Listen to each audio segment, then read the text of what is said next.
Hey guys, so hii ndo simu yangu, mnaweza mkafahamu Samsung Galaxy S9 kama umeweza kuona hapo, ipo kwenye hali mbaya kidogo.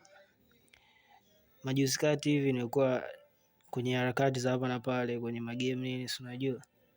Sasa nilipaniki kidogo, sasa kwenye kuihandle hivi afu tayari ilikuwa ina crack.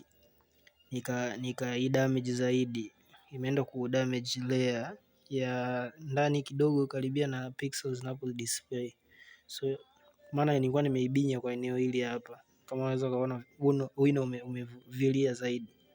So hata kwenye kudisplay hichi kioo cha chini kinafifia, kugusa inagusa, ila tu ndio hivyo, huwezi ukaona vya zaidi. So yeah, umeweza kuona nimekuwa kimya kidogo hizi siku 2-3.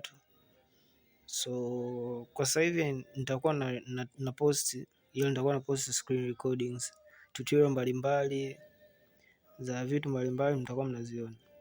So yeah, tasave kununua simu nyingine nice hadi mwisho wa mwaka hivi.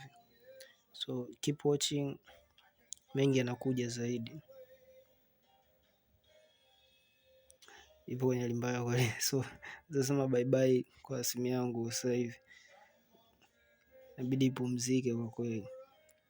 So I'll see you guys.